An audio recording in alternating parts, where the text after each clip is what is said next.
જય શ્રી કૃષ્ણ મિત્રો, આપ જોઈ રહ્યા છો યુટ્યુબ. આપ સૌનું મારી યુટ્યુબ ચેનલમાં સ્વાગત છે. મિત્રો, આજે આ વિડીયોમાં આપણે સાંભળવાના છીએ ચૈત્ર માસની પૂર્ણિમા ક્યારે છે અને તેનું શું મહાત્મય છે, અને હનુમાનજીનો જન્મ ઉત્સવ આજે ક્યારે મનાવવાનો છે.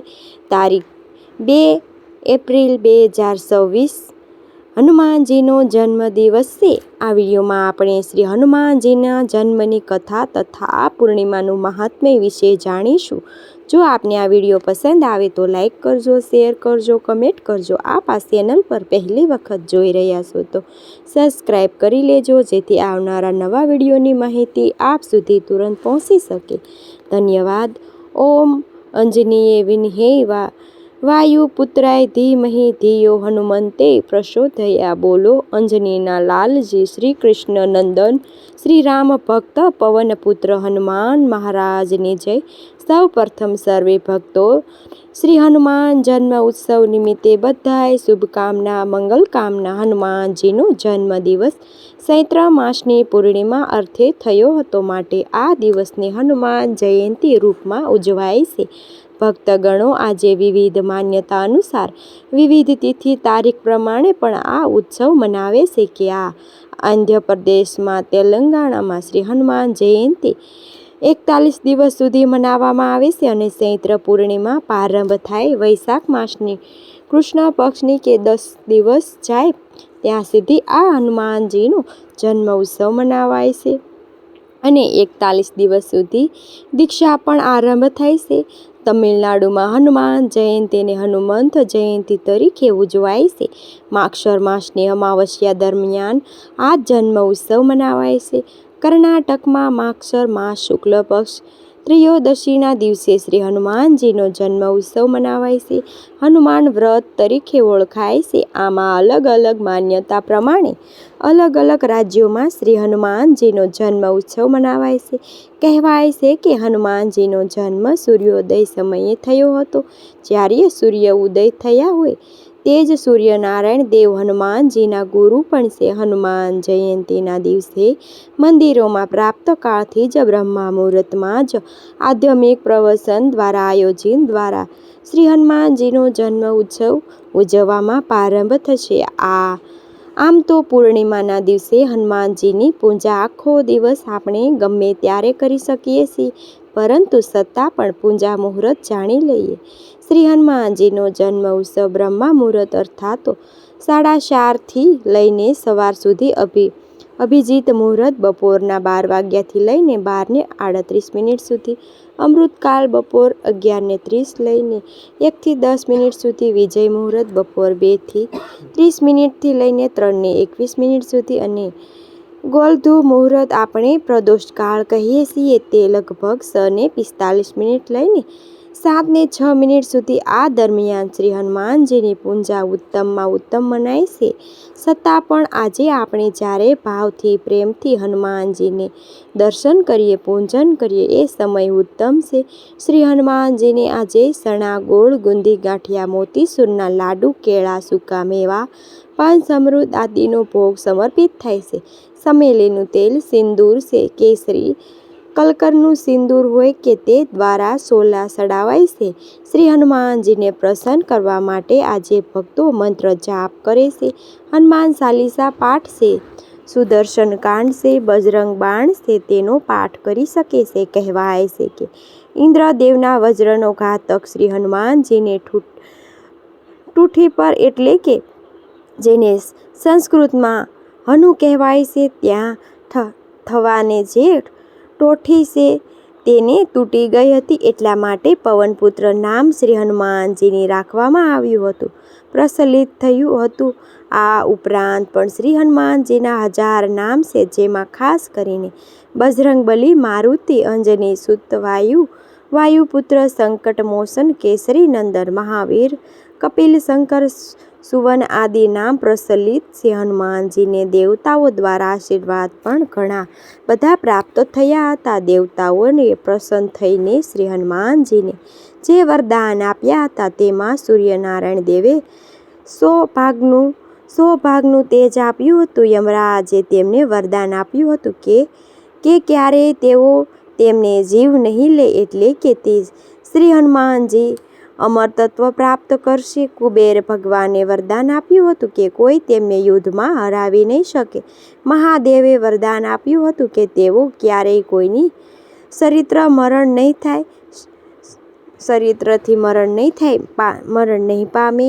ઇન્દ્રદેવે વરદાન આપ્યું હતું કે હનુમાનજી ઉપર કોઈ પણ વજ્રનો ઘાત નહીં થઈ શકે, અને બ્રહ્માજીએ વરદાન આપ્યું હતું કે તેમની ઈચ્છા મુજબ કોઈ પણ રૂપ ધારણ કરી શકશે. આમ આ હનુમાનજીને ઘણા બધા વરદાન પણ પ્રાપ્ત થયા હતા. અષ્ટસિદ્ધિ નવનિધિના પણ વરદાન હતું. સીતાજી દ્વારા ભક્તિનું દાન હતું. હનુમાનજી પરમ ભક્ત થયા શ્રી રામજીના આપણે સૌ જાણીએ છીએ, માટે હનુમાનજીનું પ્રખ્યાત નામ છે શ્રી રામ ભક્ત. આજના શુભ દિવસે શ્રી રામ હનુમાનજીના ભક્તનો હનુમાનજી વિશેષ સેવા પૂજા કરે છે. કહેવાય છે કે આજે શ્રી હનુમાનજીને પ્રિય ભોગ એવો કેળાનો ભોગ જો સમર્પિત કરવામાં આવે તો કેરિયરમાં આવતી બાધા, રૂકાવટ, સંકટ માટે જીવનમાં સફળતા પ્રાપ્ત કરે છે. શ્રી હનુમાનજીને ધારણ કરવાથી હનુમાનજીની કૃપા, માનસિક શારીરિક કષ્ટ તે સમાપ્ત થાય છે, આત્મિક બળ પ્રાપ્ત થાય છે. શ્રી હનુમાનજીને પ્રિય એવું નારંગી રંગનું સિંદૂર ચડાવવાથી અથવા શ્રી હનુમાનજીને સિંદૂરથી અભિષેક કરવાથી કહેવાય છે કે સીતાજીએ જ્યારે શ્રી રામજીના દીર્ઘાયુષ્ય માટે માથા પર સિંદૂર શેથો પૂર્યો, ત્યારે શ્રી હનુમાનજી સીતાજીને પૂછે છે કે માતા, તમે આ સિંદૂર શા માટે લગાવો છો? ત્યારે સીતાજી કહે છે કે હે હનુમાન, આ સિંદૂર લગાવવાથી શ્રી રામજીનું આયુષ્ય વધે છે અને મને અખંડ સૌભાગ્યવતી પ્રાપ્ત થશે. આ સાંભળીને શ્રી હનુમાનજીએ આખા શરીર પર સિંદૂર લેપ કર્યો અને લેપને કરીને શ્રી રામજી સમક્ષ જાય છે. ત્યારે રામજી કહે છે કે હે હનુમાન, આ તમે શું કર્યું છે? શ્રી રામ હનુમાનજી કહે છે કે હે પ્રભુ, માતા સીતા તો મસ્તક ઉપર થોડુંક સિંદૂર પૂર્યું છે, છતાં પણ તમારું દીર્ઘાયુ થાય છે, જ્યારે મેં તો આખા શરીર ઉપર તમારું નામનું સિંદૂર લેપ કરી દીધું. જેથી હે પ્રભુ, આપ સદૈવ પ્રસન્ન રહો, આપના જીવનમાં સકારાત્મક પ્રભાવ પડ્યો રહે નહીં, અને આપ મારી ઉપર કૃપા બનાવી રાખો. શ્રી હનુમાનજીને ઉર્જા અને સાહસના પ્રતીકરૂપ સિંદૂર ચડાવાય છે, જેથી શ્રી હનુમાનજી પ્રસન્ન થાય છે અને રામજી કૃપા પણ પ્રાપ્ત થાય છે. આ ઉપરાંત શ્રી હનુમાનજીને મીઠું પાન પણ ધરાવાય છે. કહેવાય છે કે મધુરતા અને સૌભાગ્ય જીવનમાં બની રહે, પ્રેમ, સમર્પણ અને મધુર વાણીનું પણ પ્રતીક છે. હનુમાન જયંતીના દિવસે હનુમાનને 2 મીઠા પાન અર્પિત કરવામાં આવે તો સંબંધમાં પણ મીઠાશ રહે છે, દાંપત્ય જીવનમાં સુખી રહે છે અને સમાજમાં માન સન્માન બની રહે છે. આ ઉપરાંત આજે શુભ અવસર છે, શુભ દિવસ છે, માટે અસંભવ પણ સંભવ થાય છે. એ કાર્ય માટે શ્રી હનુમાનજીને આજે ભાવથી, પ્રેમથી મનોકામના કહેવાય છે કે પ્રભુ સમક્ષ ભાવથી કરેલી મનોકામના અર્જિત પ્રભુ તુરંત સાંભળે છે. માટે આજે પ્રભુને પ્રાર્થના અવશ્ય કરવી જોઈએ, અને જો આપ જાણે અજાણે થયેલા પાપ દોષ માટે ભૂલ અપરાધ ક્ષમા પણ કરી શકાય છે. આ ઉપરાંત શ્રી હનુમાનજી સમક્ષ ઓમ હમ હનુમતે નમઃ આ મંત્રનો 11 કે 21 કે પછી 51 કે 108 વાર જપ કરવો જોઈએ. આ રીતે શ્રી હનુમાનજીને પ્રસન્ન કરવાની બધી પ્રકારની સંકટ કષ્ટમાંથી મુક્તિ મળે છે.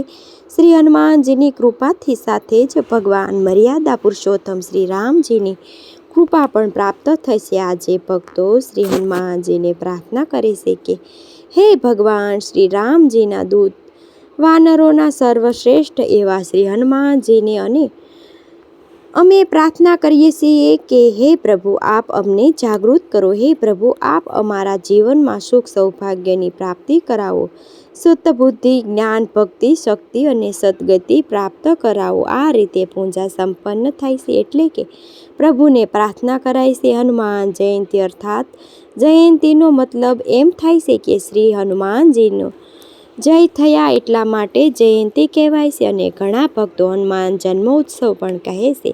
આ દિવસે શ્રી હનુમાનજીનો જન્મ દિવસ મનાવાય છે એટલા માટે, જો કે આખા વર્ષ દરમિયાન હનુમાનજીનો જન્મદિવસ 2 વખત આવે છે. એક તો કારતક માસની વધ પક્ષની 14ની તિથિએ આવે છે, જેને આપણે કાળી ચૌદસ કહીએ છીએ, ત્યારે હનુમાનજીનો જન્મદિવસ મનાવાય છે. બીજો આ ચૈત્ર માસની પૂર્ણિમાના દિવસે કહેવાય છે કે જ્યારે શ્રી હનુમાનજીનો સૂર્યનારાયણને કોઈ મીઠું ફળ સમજીને તે મોઢામાં લીધું, ત્યારે જગતમાં અંધકાર વ્યાપી ગયો. ત્યારે ઇન્દ્ર આદિ દેવતાઓને ક્રોધિત થયા અને ભગવાન સૂર્યનારાયણને ખાવા માટે શ્રી હનુમાનજી ઉપર વજ્રથી પ્રહાર કર્યો, જેથી હનુમાનજી મૃત્યુ થયા. અને જે પવનદેવ તેને હનુમાનજીના પાલન પિતા હોય તે પવનદેવ રૂષ્ટ થયા. જગતમાં જે વાયુ પ્રવાહ થઈ રહ્યો હતો તે બ્રહ્માંડમાં જે વાયુનો પ્રભાવ હલચલ થતી હતી તે પવનદેવે રોકી દીધી. બધા દેવી દેવતાઓને પવનદેવે પ્રાર્થના કરવા લાગ્યા કે હે વાયુનો પ્રવાહ રોકી નહીંતર દરેક જીવ મૃત્યુ પામશે. ત્યારે બ્રહ્માએ પવનપુત્ર હનુમાનજીને બીજું જીવન દીધું. અર્થાત જ્યારે હનુમાનજી નિશ્ચકંઠ થઈને જમીન ઉપર પડી ગયા હતા, ત્યારે સર્વ દેવી દેવતાઓએ હનુમાનજીને શક્તિ આપી અને હનુમાનજીનો આમ બીજો જન્મ કહેવાય છે. એટલા માટે હનુમાનજીનો 2 વખત જન્મદિવસ મનાવાય છે, જેને આપણે હનુમાન જયંતી તરીકે ઉજવીએ છીએ. જેમ ભગવાન શ્રી ગણેશનો પણ વર્ષમાં 2 વખત જન્મદિવસ મનાવે છે. એક જ તો ગૌરીપુત્ર તરીકે અને બીજું છે જ્યારે ભગવાન મહાદેવ શ્રી ગણેશનું મસ્તક ધડથી અલગ કર્યું હતું અને આથી મસ્તક બેસાડ્યું. આમ 2 વખત હાથીનું મસ્તક બેસાડ્યું. 2 વખત ગણેશજીનો અને 2 વખત હનુમાનજીનો જન્મદિવસ મનાવાય છે.